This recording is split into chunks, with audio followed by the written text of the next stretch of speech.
आओ मलकिन, अरे आवाज चला घुमा दे।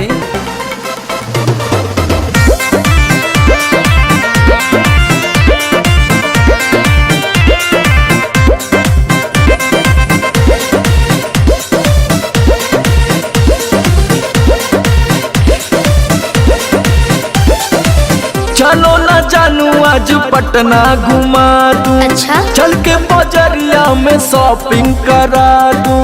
बाबू ना सुनो, क्या बात है? चलो ना जानू आज पटना घुमा दूं। चल के बजरिया में शॉपिंग करा दूं। चढ़ब न फेरू सफरिया पिया, काहे? काले से उठे दरदिया पिया, अरे? कमरिया पिया, ओहो। कमरिया पिया, भइल बालपक के ककरिया पिया, अरे दादा। कमरिया पिया, कमरिया पिया, भइल बालपक के ककरिया पिया। अरे ई तो बरियार फजीहत हो गई।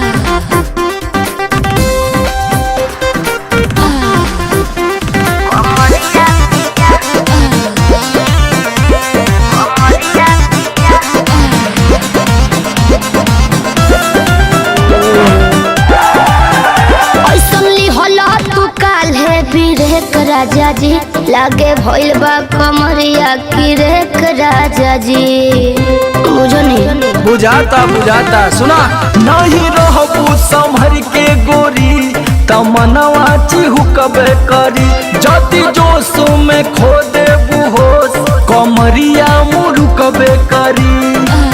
राते तू कइला गरदिया पिया, अच्छा?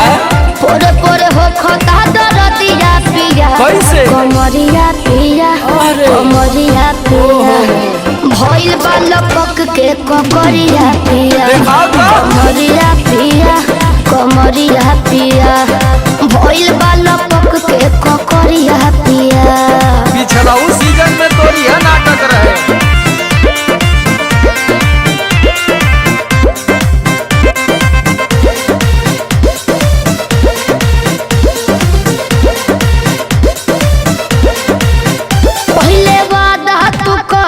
आशीष पिया हो, कौन करब ना अब साजिश पिया हो। लगलू चोनाए, हाँ? एगो काम करा, बिना डीपी से झरवा लेबू तब बहुते आराम करी हो।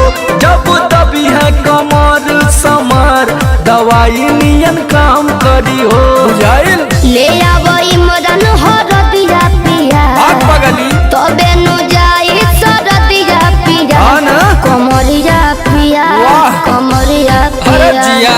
भइल बालपक के ककरिया जोर पिया, कस के। कमरिया पिया, कमरिया पिया, भइल बालपक के ककरिया पिया। चल मत कर नाटक, बंद कर फाटक।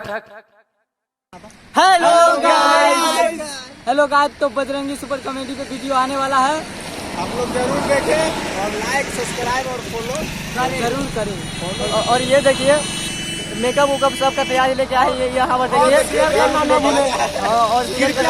दबा के सब्सक्राइब करें तो ये दबा के अच्छा लगे जरूर लाइक सब्सक्राइब एंड शेयर करें। इसका भी चैनल है एक, क्या नाम है? बैटिंग राजा, बैटिंग राजा के नाम से इसका चैनल है। ये जो लड़का है ना, ये बहुत समझ गए होंगे आप लोग। हाँ, लिंक नीचे है, डिस्क्रिप्शन में देख लीजिएगा। और देखिए हम लोग यहाँ पर शूटिंग करने आए आप लोगों के लिए, तो जरूर एक बार दबा के लाइक करें।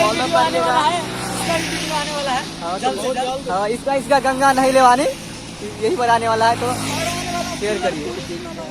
ओके, लव यू।